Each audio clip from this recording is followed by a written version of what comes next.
there is an obsession. I understand why, right? But there's an obsession with content, right? And you're just chasing content creation versus the business outcome, right? And now I think marketing has become much more tied. You have to tie to the business outcome. You can't just be chasing, the content piece of it. So I think people get absorbed with just, creating all this, but, what are you going to use it for?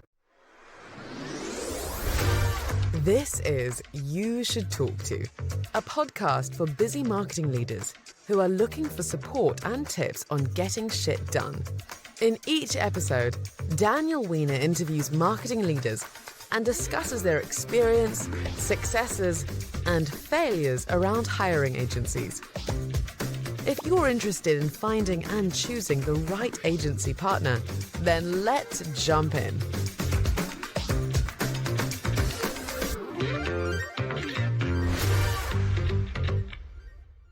Hello and welcome to another episode of the You Should Talk To podcast. I am Daniel Weiner, your host, your sponsor, your everything. You Should Talk To pairs brands and marketers for free. Annie, you're already laughing while I do an intro here. You Should Talk To pairs brands and marketers for free with vetted agencies and or freelancers, because finding great agencies is a pain in the ass, which we will talk about today. Super excited to be joined by, I'm going to call you a friend now, a colleague, a CMO I've worked with, Anna Malmqvist. Did I get the name right, the last name? Yeah, good job, Daniel. We love it. Thank you so much for joining. We are going to dive right in. What is an unpopular opinion you have in the marketing world, or a hot take of sorts? I think an unpopular opinion I'll have is that a lot of marketing teams think that they're building brands, and they really aren't. They're actually just chasing activity. The unfortunate part is that the system really rewards the quick wins, drive traffic now, what's the traffic this week, what are conversions this month, and I think they're really losing sight of building the brand over time in favor of these just very quick wins that really aren't rewarded over time. You are in the most brand over time, sales overnight industry in the world. I would be willing to wager. We're going to talk about that. You have had quite the journey, I would say. Lots of food. We have Bloomin' Brands, and you just wrapped up, was it 6 years on the dot at Melting Pot? Almost, yep, about 6 years. Talk a little about that journey, and I'm particularly interested, what have you seen around consumer behavior changing the most, being in the industry around COVID, pre and post, and how people are dining in and out and delivery and all that sort of stuff? Yeah. I've really seen a really broad spectrum throughout my marketing career. I first got my start in consumer packaged goods, CPG. I worked in L'Oreal and at Procter & Gamble. And then I moved from there and I worked in retail at HSN, where I freelanced for a couple of years. And then after that, I went into restaurants and hospitality at Bloomin' Brands and then at Melting Pot. And then the other part of that spectrum is also the types of companies I worked at. I worked at international companies, right? L'Oreal's internationally owned, based in France. I've worked in multinational public companies, right? Procter & Gamble. I've worked in companies that went from private to public at Bloomin' Brands. And then I've worked in family-owned, privately held franchised companies like Melting Pot. So I've really run the gamut of different corporate structures and different types of businesses.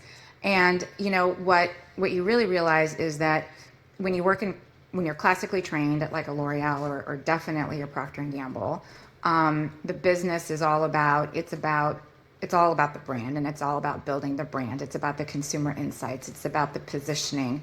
It's about the trust that you're going to be gaining and the loyalty that you're going to be gaining from this product. And so it's always about that long-term brand building. At HSN and at retail, that was, a very dynamic environment.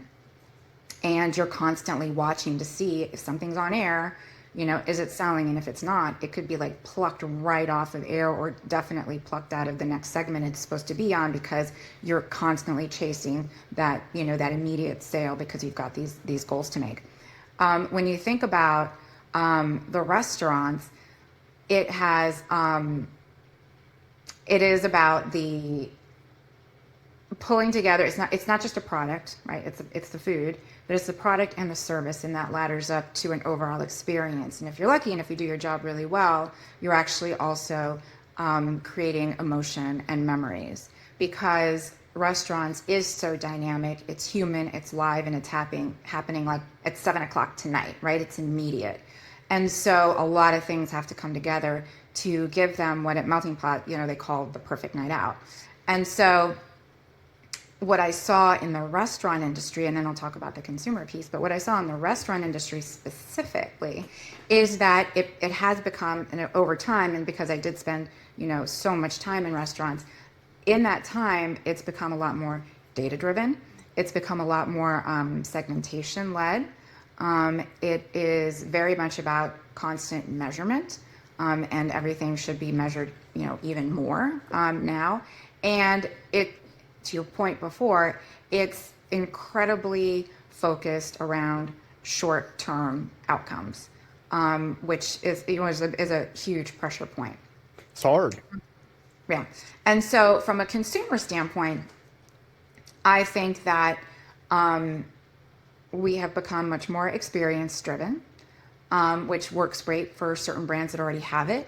I mean, I remember back in my Blooming Brands days, especially at Outback, we were the first kind of casual dining steakhouse, and then other concepts came around like Texas Roadhouse, more value, and then Longhorn, a little bit more polished, and all of a sudden Outback was in the middle, which was kind of a no man's land.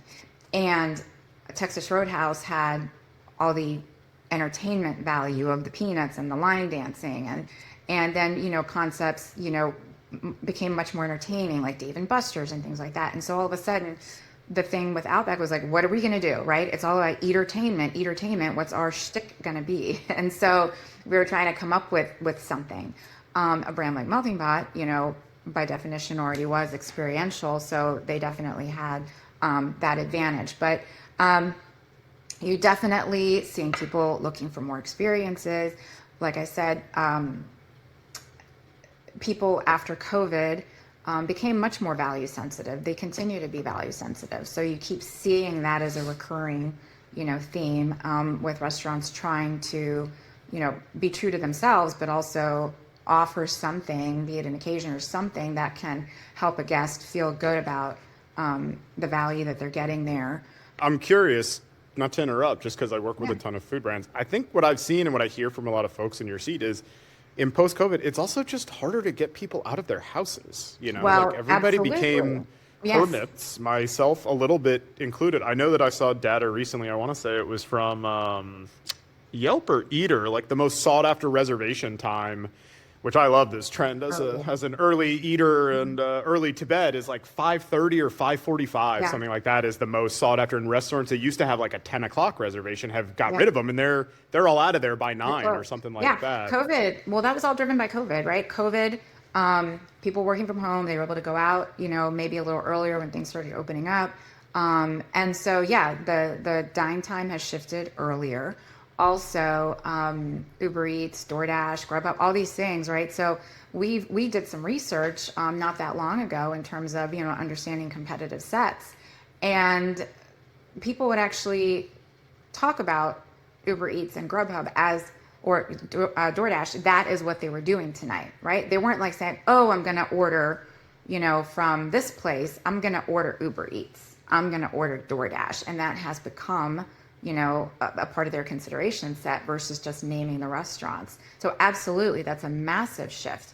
And then the other thing, of course, is that people trust other people, creators, influencers now more than the actual brand. So when they go do their research, they want to hear about it on TikTok, on social media, on, whatever influencer, just to hear about the brand. And that's where they get the authenticity factor. Like, okay, I validated that I'm going to go to this place and have a good experience because random influencer says so, versus I'm not going to necessarily trust what the restaurant's going to tell me anymore. So there's been a lot of consumer-based shifting.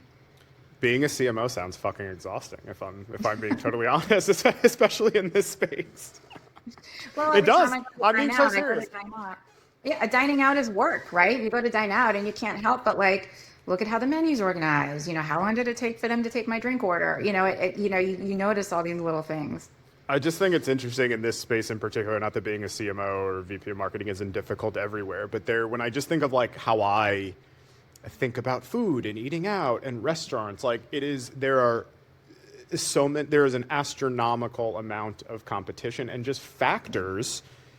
Am I already out? Do I want to go home first? Do I want to order, that you have no control over, even if, data says otherwise? But, even right now, like, I'm hungry. If you're like, oh, like, you want melting pot? I'm like, yeah, melted cheese sounds good. If you're like, what about Chinese? I'm like, well, no, that sounds like, it's just, it's wild how much competition there is and how many factors outside the control. So, yeah, no small feat. In that vein, I'm curious, you're out of seat right now, which I think allows you to answer more honestly to this next question, I hope. What is your best piece of advice to other marketing leaders out there about how to thrive in 2026 and beyond, not just in your industry, but any industry, truthfully?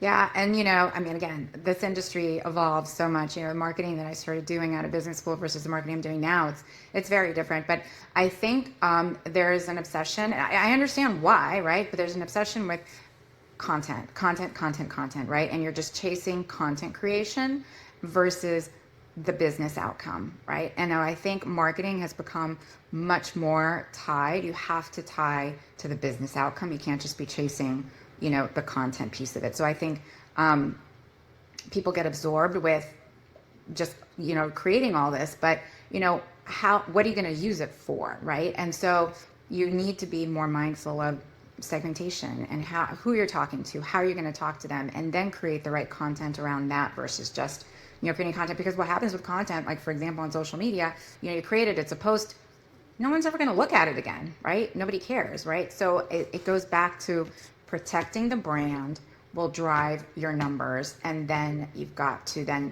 kind of build the machine around it to make it repeatable and consistent.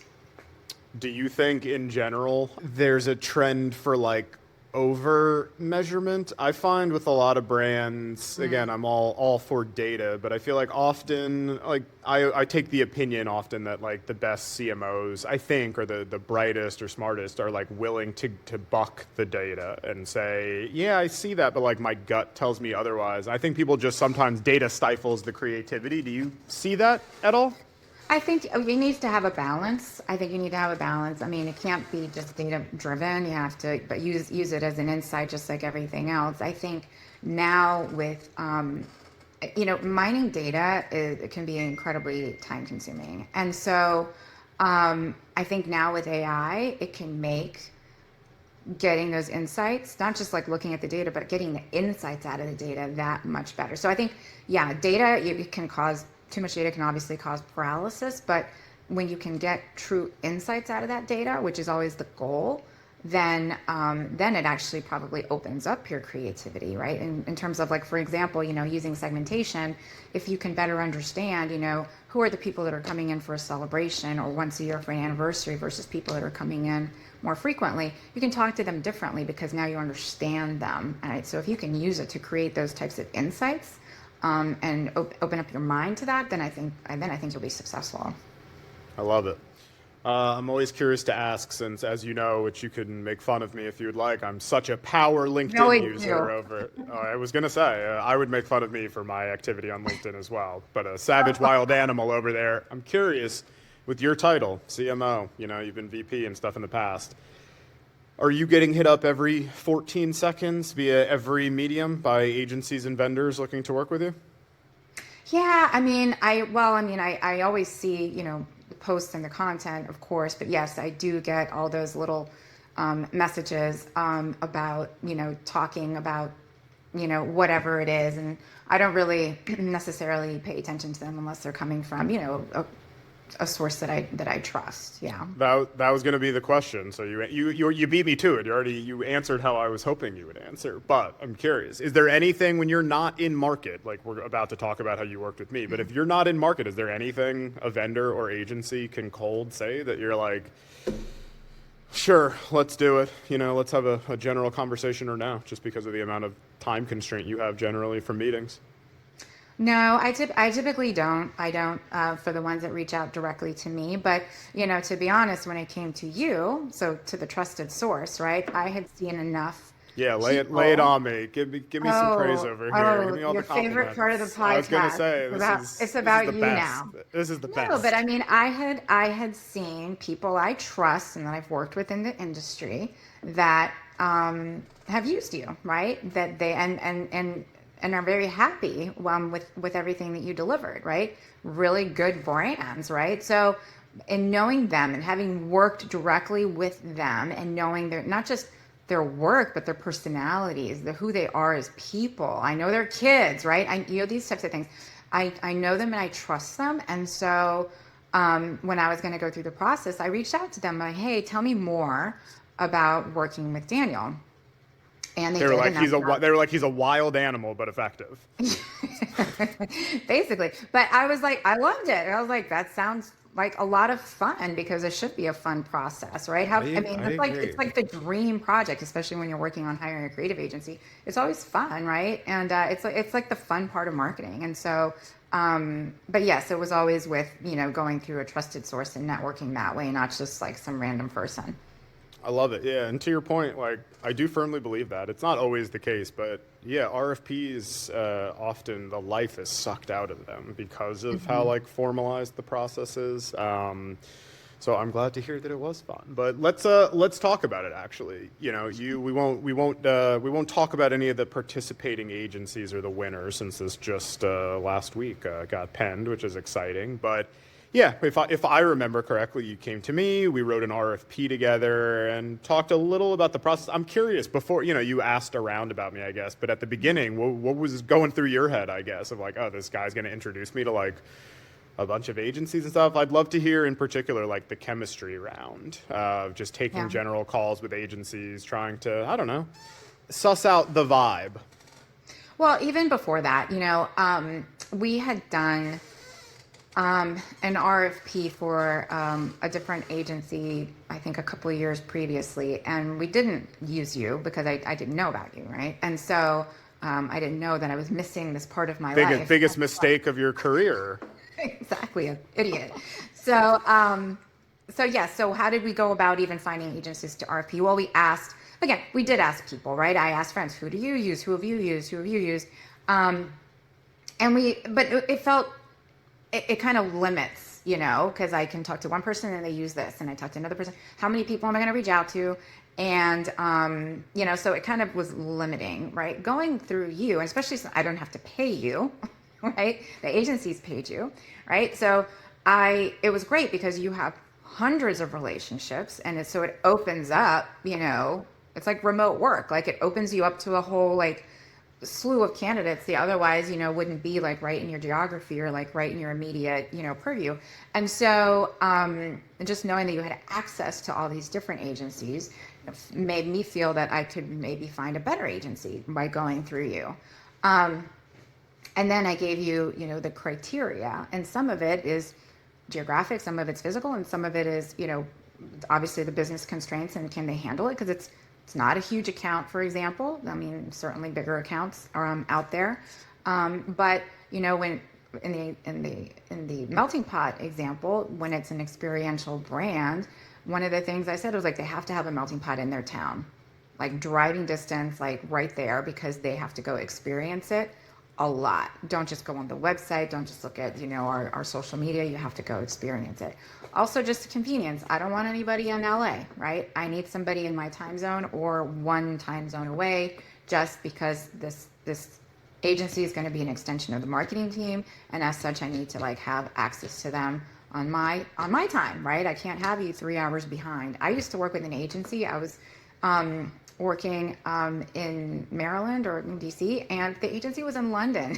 And and I inherited it, right? It was through Procter and Gamble. It was Leo Burnett, and they were in London, and that was massively inconvenient because the window that we could actually do the work together was very, very tight. Yeah. And so so I love the fact that you had all this access to agencies. You heard me, you heard my criteria, you got to start knowing me and how I was. You met my team, and at the end of the day, to your point about the chemistry sessions, you gave us, I forget how many we started with, but Five. 5 or 6. Yeah. So some agencies that we had these chemistry sessions with. And it was great because I think they asked me more questions than I was able to ask them, because they were curious, they were eager to understand and get to the next round. And in some cases where I'm like, hey, man, I was really tired. That was like at the end of the day. I think might need to talk to them again because I didn't ask a single question, right? I need to go back in there and talk to them. But I thought the chemistry sessions were a really great introduction because it allowed us to just, to your point, kind of get the vibe and understand, like, do we actually even like each other? Is it easy, or is the conversation kind of like, stunted? Yeah, no, I agree. We did that. We moved on to some tissue sessions and working sessions, which in my opinion are for something like creative, the most integral, and agencies have differing opinions of tissue sessions. I know some agencies I work with love them, and some of them think they're a little bit of a waste. Some think they ruin the big reveal and the magic in the room once it gets to pitches, but I'm curious your opinion about that, especially since this was, without giving away too much, transforming and trying to kind of reimagine a legacy brand that, since we're so honest on this podcast, last time I ate at a melting pot before this was homecoming, I want to say 10th grade. Yeah. So yeah, talk me through that with the tissue sessions leading into the pitches. I thought Helpful for you, or? It was my favorite part. Oh, it was okay. my favorite part. Look, I threw you for a loop too because I had a lot of people participating. I was the only one really. I mean, some people. That was the only battle I lost during our RFP when I was like, "You're going to bring in what? You're going to do who?" I'm going to bring in a lot of people, an audience. I'm going to have to bleep. I'm going to have to bleep this part out so other brands don't get ideas. Yeah, but yeah, I threw you for a loop on that one, but it was my favorite part of the experience because. You're right. Some agencies did it different. I didn't care as long as we did the tissue session, I didn't care if they just came to the table with like, we're thinking, no deck, and we're thinking like these directions. And some, came to the table with like, it was almost like basically a pitch. But what I really liked was you started to understand their thinking at the strategic level, right? And did they understand the business? Did they understand my constraints? Did they understand the pressures? Did they understand the brand? Did they understand the gaslight? Did they start really thinking through not just ultimately the creative output, but were they understanding my business? Were they understanding the team, what we're trying to accomplish, like the goals, and were they articulating what that space was? So lots of the agencies that did that work, I was already understanding them. Because to me, like if you're not thinking at that level at the beginning, I think we're going to be like very, very narrow in terms of where we end up. But if you're thinking bigger like that, that's going to set us up for more success. So understanding that and then starting to see how they were weaving it through to these directions that they were going. And some agencies, that through line was beautiful, through that tissue session. And in some, I was nodding my head and agreeing with the strategic part, but then when you got to where they were going with the execution, you're like, you're not going in the right direction there. Something's off. And so being able to help them correct that, like let's realign here, and then helping them correct that, I think was helpful to them, obviously, because if they showed up with that would have just, it continued giving them a chance. To do the work, because again, they were right where they were going. They just didn't, maybe finish it where I was thinking. The other thing, and to the point about being a legacy brand, look, when a brand's been around for 50 years, like Melting Pot has, you've seen a lot. The people on the phone, right? The people that were also on the call, they have maybe been there for decades, and that brand has had to figure out ways of saying things differently or the same for decades. And so there's a lot of cheese puns, right? There's a lot of things like that. And so what might feel fresh and new to the agency, for a 50-year-old brand, like we've been there, done that, saw it, we created this, right? And so telling them that which isn't to say it's wrong. Just because we did that, there's always somebody in the room says, "Oh, we did that in 1992," and it's like, well, You also fondue ends with do. Like you've just got every pun opportunity yeah, in the land. I miss my calling as a copywriter. It's so difficult to not interject Really? myself in the. Oh, Yeah. I love writing copy for stuff like that. Yes. No, but I mean, so, when you've seen it all, and some people on the phone can, tell you, no, we did that in 1992. We always said, well, that was like the 2013, LTO or something like. You're like, what? So, letting them know, like, you got to kind of break out of this, like, closer in place that we've already been. That might have been more breakthrough back then, but now it's just not, because we've seen it. And honestly, the process has to be not just motivating and relevant for the guest, but also for the internal stakeholders, right? In this case, it needed to feel fresh and new and exciting for the franchisees. It needs to feel fresh and new and exciting for the people on the ground, the people in the restaurant in the four walls, the servers, the bartenders, the managers. Like, they need to feel like, hey, this feels really great to work here, because this is how we're representing ourselves. So those tissue sessions, I thought, kind of worked out some of those kinks and some of that misalignment. It was great.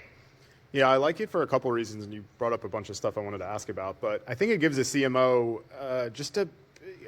I hate to say like bigger, but like a more differentiated body of work to evaluate when it gets to the end. Because a pitch to me is like one moment in time, right? Mm-hmm. And if an agency misses in a pitch, I'm not saying like you should immediately give them another chance, but it doesn't necessarily mean they're not the right agency for you. Every agency misses at some point in their lives, whether they would admit that or not. But, the tissue session, to your point, lets you see a little more behind the curtain of the thinking, which to me is important. Yeah.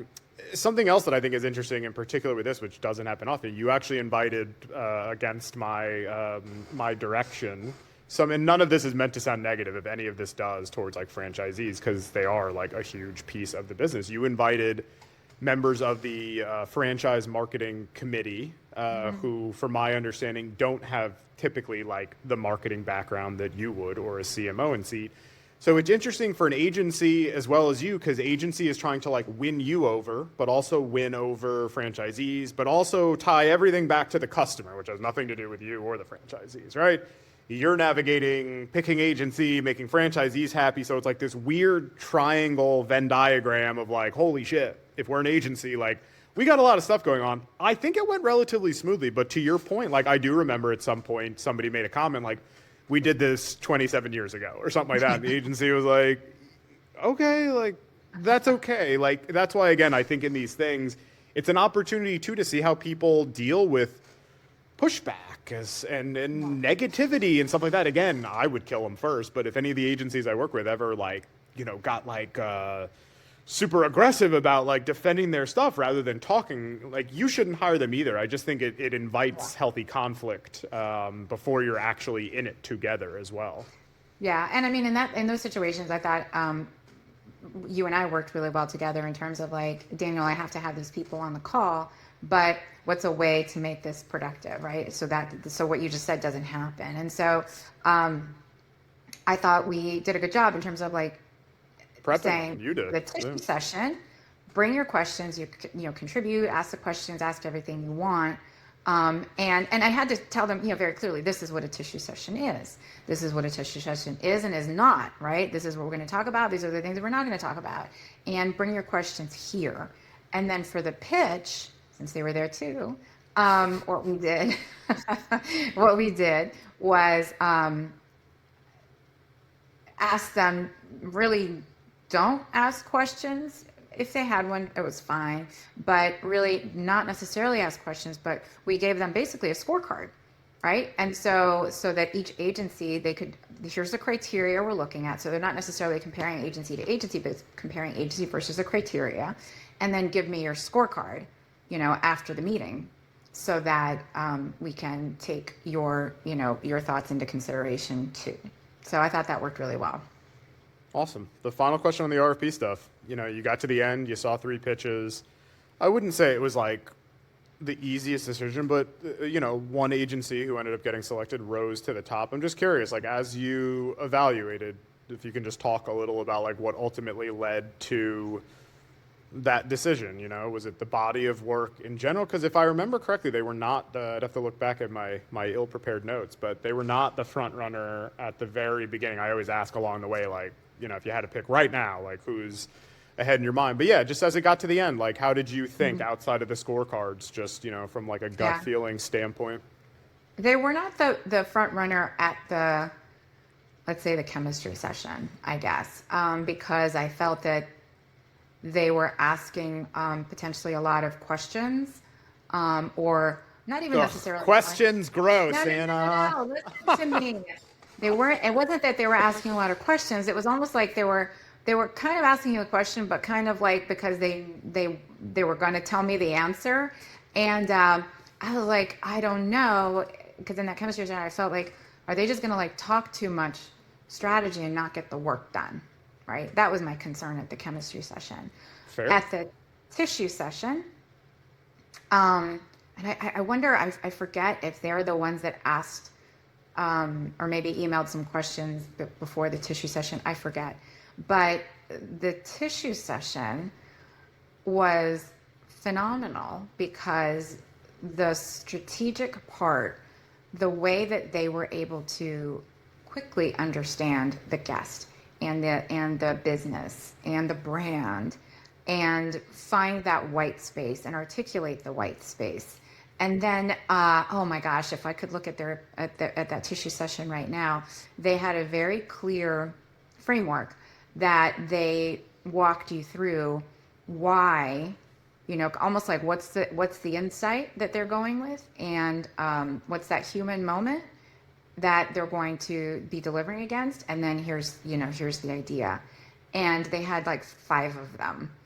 And so the strategy and this beautiful framework that was so well articulated, and then the ideas, I mean, there were one idea in my mind, I was just like, I felt like I was looking for a unicorn, and I almost fell out of my chair when I felt it and they delivered it. I'm like, People are going to think I'm paying you to say this up. That's great. That's honestly, the best feedback you can get. Well, I honestly didn't think it was possible. And then there was another idea that was also really good, right? And so, but when I first saw that, I was just like, oh my God, like I'm done. We're done. And I cannot even believe that we achieved this. And so, yeah, I mean, and then they took it to the pitch, right? We gave them some feedback, but then they took it to the pitch. And again, it was just, they went above and beyond. They used AI in some instances. They created these little videos about it.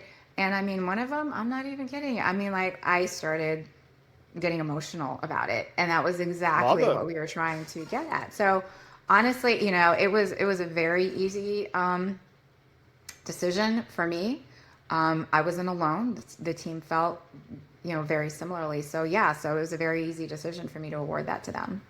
Love it. Well, a job well done, a very smooth, relatively stress-free. You know, scheduling was a little goofy at times, but it was a lot. I mean, it was a lot. Well, it's your fault. Your schedule is obscene. So when I had to have questions for you, you're like, you talk at like 7:45 in the morning. I'm like, yeah, I would love nothing more than to chat fondue. I was always available to you. It's a 24/7 operation over here at You Should Talk To. We're almost at the end here, but I am a couple just about marketing in general. What are you most excited about in the space? I know you just mentioned AI. That feels like the easy answer, unless that's your true answer. But what are you most excited about in the marketing space in general at the moment? You know, I would, you know, as I think about that, I was like, you know, if I say AI, you're going to be so mad at me because you're going to think it's lame. But, I'm not going to be mad. I always just ask a follow-up now when people say AI. I'm like, what? For what? Why? For right. like, where? I'm like, in what regard? So if that's your answer, totally fair. It's not I just want to know more. Let me talk. You should talk to. Let me talk. I know. You should host this thing. You can take over. I'm talking. Yeah.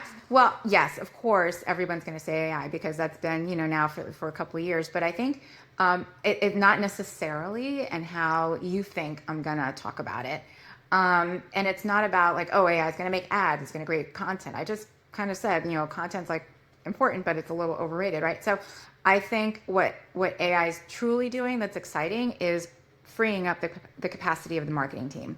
It's making marketing much more efficient, right? It's like I was saying before, it's allowing you to mine the data. So it's mining the data, right? It can mine the data. It can provide the insights coming out of that data.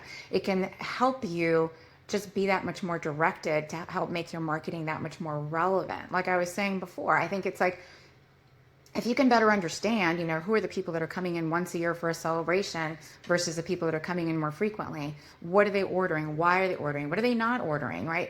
There's just so much that you can now understand in minutes. Restaurants, depending on the type of restaurant in this space, for example, you've got so much data because you've got reservation data, you've got their email addresses, you've got all their ordering behavior, right? If you have their cell phone numbers, you have their phone numbers, you can start, sending dynamic messaging based on time of day when they were here. I mean, I think AI can just create so much more opportunities, not to do the marketing for you, but just unlocking so much capacity for your team that otherwise would have been very manual in nature, or running these like insane reports that by the time you get the report, you're like, I don't even know what I'm looking at.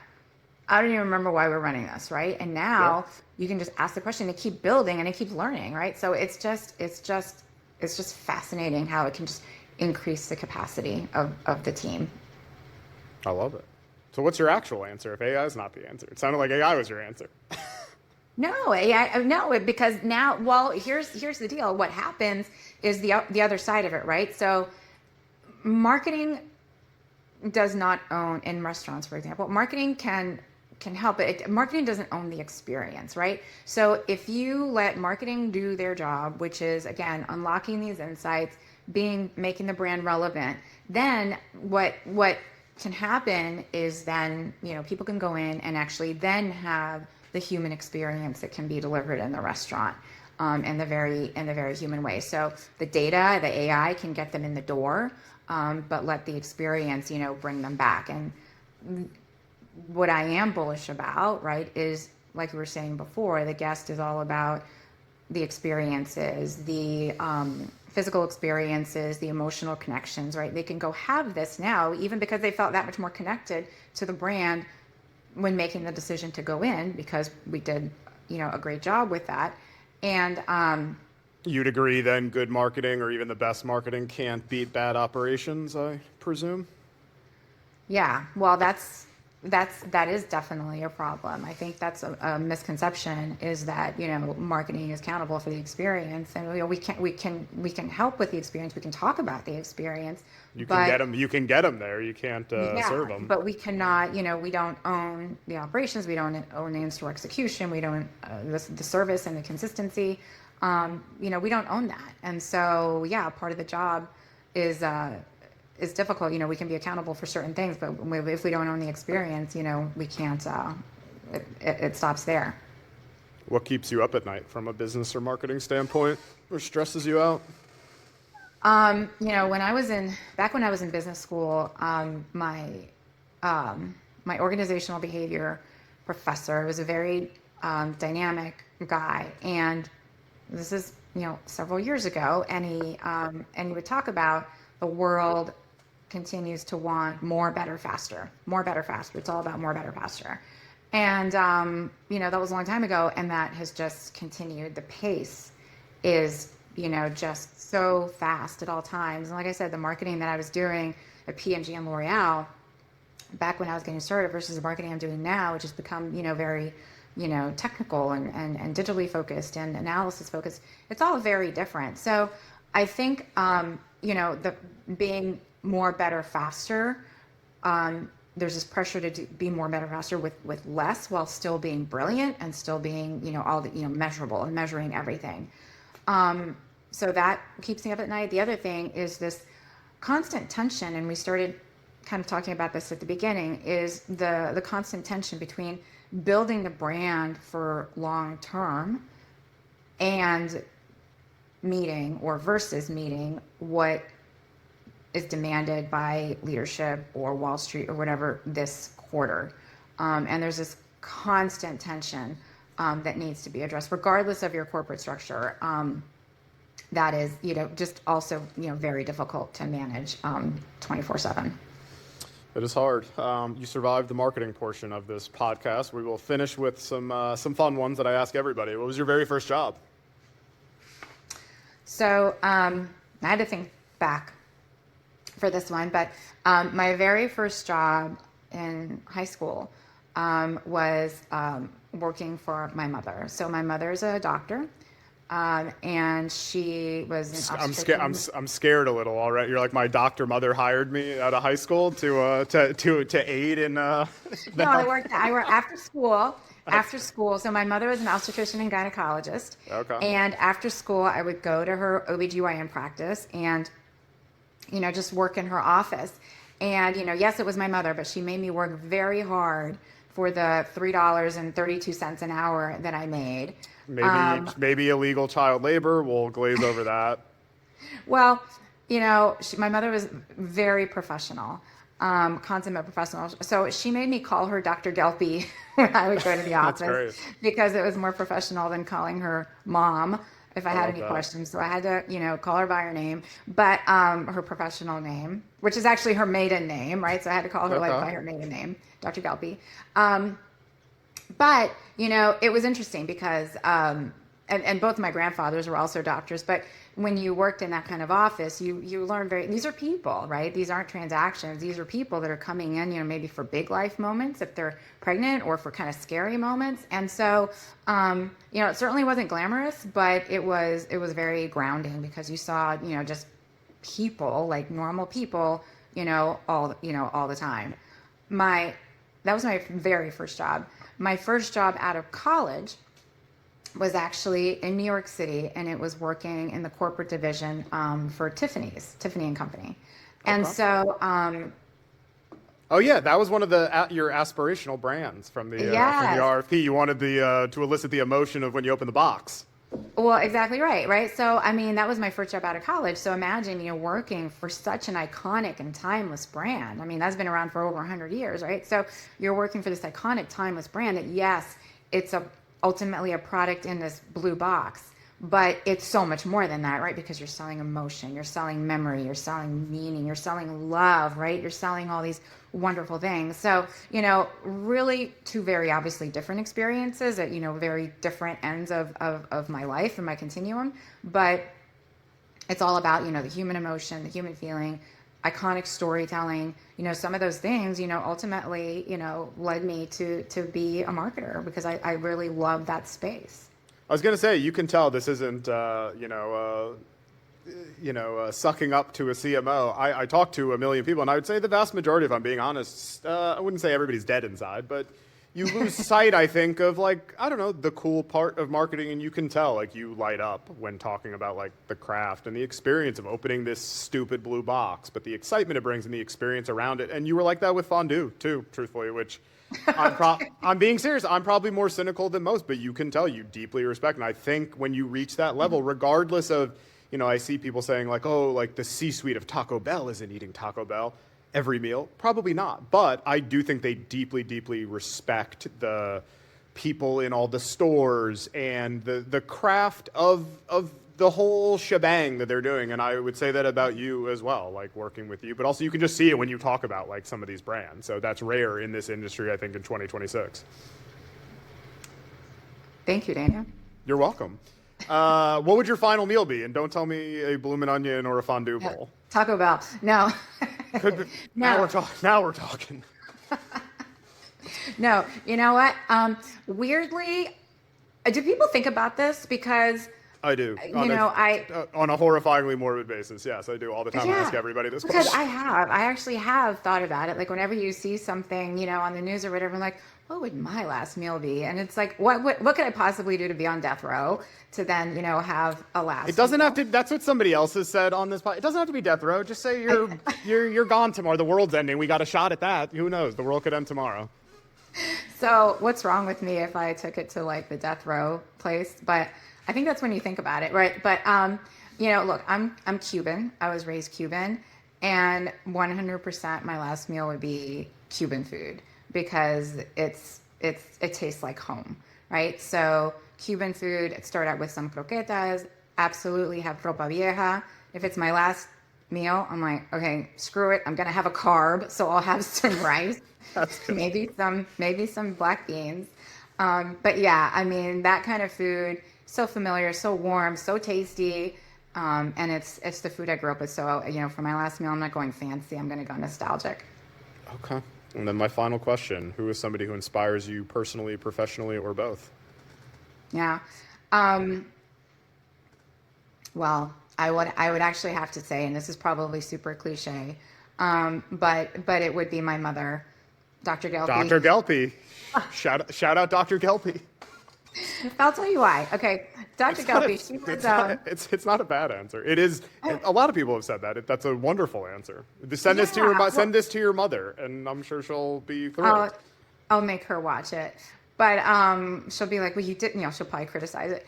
But this is about to turn therapy. I'm like, tell me about your issues with your mother. Yeah. So here's the deal. My mother, like I said, I'm Cuban, right, with the Cuban food answer, but my mother immigrated from Cuba when she was just 13 years old. My grandfather, it was him, my grandmother, and my mom. My grandfather, like I said, he was a doctor, and they had to leave, from one minute to the next due to the Cuban Revolution. He left with $3 in the heel of his shoe, my grandmother, my mom, and his education. And they came here. My mom was 13 years old. And in the span of 10 years being in the U.S., she finished high school, she finished college, and she finished medical school, all in her second language, right? So she did a lot. And so when she was in medical school, she was only one of 2 women in her class, right? This was back when, a lot of women weren't going to medical school. And so she was one of 2 women in her medical school class. She was also married, and she'd had me in her second year of medical school, which is unheard of, right? Yeah, that's a lot. And then listen to this part, right? So she had me in February, right in the middle of, semester. She took 3 days off to have me. No maternity leave, no nothing. That was just what she did. That's the expectation she had of herself, because she was like, there is no way I'm taking time off. I've got to graduate with every single person I started with. She was that determined. And really, that wasn't unusual in my family. I grew up around women that worked. And my grandmothers, they both had graduate degrees from Cuba, and my grandfathers were both physicians, and my grandmothers were basically their office managers and managed their medical practices. So I grew up watching women who were smart, who were capable, who were resilient, and they didn't really see career and family as separate identities, right? And so my definition of leadership and of work ethic, that was shaped really early on by watching them. So maybe it's not just my mother, maybe it's, all of these women in my family, professional women, when it really wasn't as common as it is today. But yes, those women continue to be my role model. My grandmothers and my great aunt, they're gone. But my mother, is retired, but I still very much She deserved remember that and see that. And I remember those days, when I worked in Dr. Gelpi's office, right? And I remember those days, and I saw just how committed she was to everything she was doing. So yeah, that's still who I admire. Women are superior. Shout out Dr. Gelpi. Thank you so much for joining and for all the kind words. And we will chat more soon. Can't wait, Daniel. Thank you for checking out this episode of You Should Talk To. This show is brought to you by the company with the same name, You Should Talk To, a company that helps marketing leaders find the right agency or freelancer for their situation. If you enjoyed what you learned in this episode, make sure to follow You Should Talk To wherever you listen to your favorite podcasts, or visit YouShouldTalkTo.com for more information.